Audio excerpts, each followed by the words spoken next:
ان کی طرح. ان سے مراد میرا کیوٹ سا، یعنی کوئی ناراضگی کی بات نہیں، کیوٹ سا. تو وہ ان کے ساتھ لگا رہتا تھا.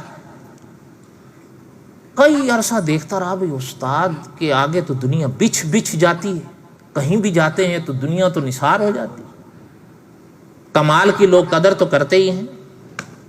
ایک دن وہ آہستہ آہستہ نا اسی طرح اپنے استاد جی کے پاس ہو گیا جو شاگرد تھا.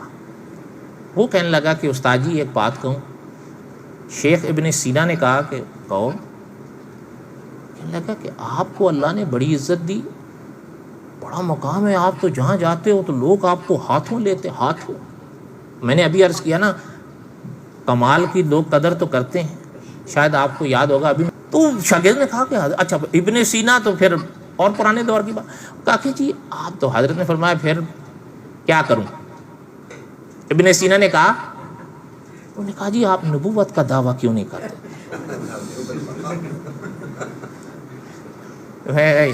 کہا یہ شاگرد لے ڈوبا ہوا. ہاں بھائی حضور کے بعد نبوت کا دعویٰ چیئے مانا. اچھا ابن سینا چپ ہو گیا، کچھ جواب نہیں دیا اس کو. حالانکہ ہم تو چاہتے تھے جواب دے نا، طرح دے گئے بھی چلو. اصل میں جواب موقع سے سجتا ہے نا. اس وقت کہہ بھی دیتے تو کہہ دیتے تو شاید ذہن میں شاگرد کے اس طرح نشین نہ ہوتا. تاریخ میں ہے کہ کچھ دنوں بعد ابن سینا کو سفر پیش آیا دمشق شام، سیریا کا جو کیپٹل، وہاں کا سفر تھا. اور اب کے اکابر بھی یہ فرماتے ہیں کہ وہاں سردی کڑاکے کی پڑتی ہے دمشق.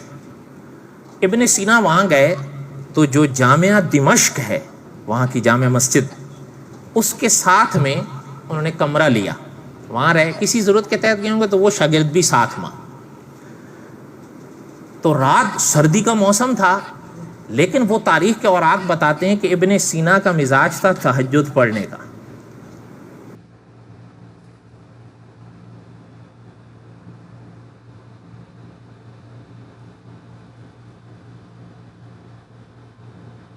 فجر کا وقت نہیں ہوا تھا، تہجد تھا. تو انہوں نے شاگرد کو ہلایا کہ بھئی بیٹا اٹھو اور مجھے اگر پانی آپ گرم کر دو. سردی بہت زیادہ تھی، ٹھنڈا پانی ہے تو اگر گرم پانی کر دو تو میں وضو کر لوں اور تہجد پڑھ. بات سمجھ آئی ابن سینا کی؟ اچھا وہ جو شاگرد تھا وہ لحاف میں لیٹا ہوا، اوپر سے سردی برف. تو وہ اندر سے ہی کہتا بھئی آپ کون اٹھے. تو اندر سے ہی کہتا ہے نا، اس لحاف کے اندر سے ہی کہتا ہے استاد کو کہ حضرت سفر میں تو اللہ نے فرض بھی آدھے کر دیے ہیں، سنتیں جو ہیں وہ معاف کر دی ہیں، اور تہجد تو پہلے سے نفل ہے، وہ ہے ہی معاف. تو آج اگر آپ نہ پڑھو تو کوئی ایسے خسارے والی بات تو نہیں ہے، آج رہنے دو. شیخ ابن سینا نے سنا. خیر انہوں نے ہمت کی، خود ہی فارغ ہوئے. جب فارغ ہوئے وہ تاریخ کے اوراق بتاتے ہیں کہ اتنے میں دمشق کی جامع مسجد سے فجر کی اذان ہوئی. اشہد ان محمد رسول اللہ.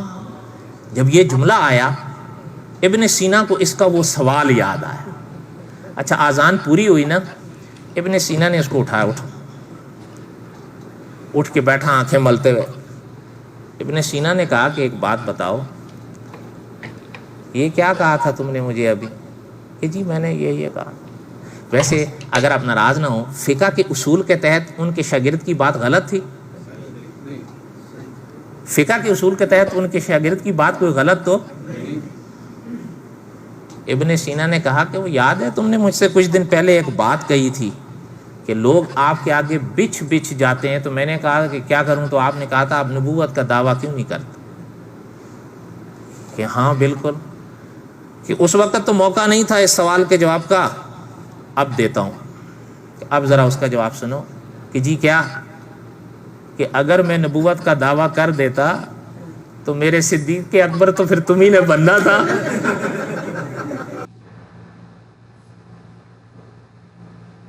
کہ بھائی دیکھو کہ یہ ذرا سی سردی تجھے لگی تو مجھے فرائض، سنن، واجبات اور نوافل کے مسائل پڑھانے نکل پڑا ہے، لیکن نبوت اس طاقت، اس قوت کا نام ہے کہ آج 6 صدیاں ہو گئی ہیں محمد الرسول اللہ کو اس دنیا سے پردہ فرمائے۔ ابن سینا کے زمانے سے کہہ رہا ہوں، یاد رکھیے گا۔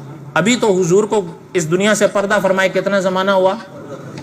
ابن سینا کے زمانے کے لحاظ کے کہ 6 صدیاں ہوئی ہیں حضور کو اس دنیا سے پردہ فرمائے، لیکن انہوں نے مدینے میں فرمایا تھا کہ جب صبح ہو تو فجر کے طلوع کے بعد، صبح صادق کے بعد کہنا ہے اشہد ان لا الہ اور اشہد ان محمد جب انہوں نے یہ فرمایا تو ان کی بات کی یہ قوت، ان کی بات کا یہ اثر دیکھو کہ 600 صدیوں کے بعد بھی اس مؤذن کو نہ دمشق کی سردی روک رہی ہے، نہ دمشق کی گرمی روک رہی ہے۔ وہ سردی کے موسم میں بیچارہ مینارے پہ چڑھ کے کہہ رہا ہے اشہد ان محمد رسول اللہ۔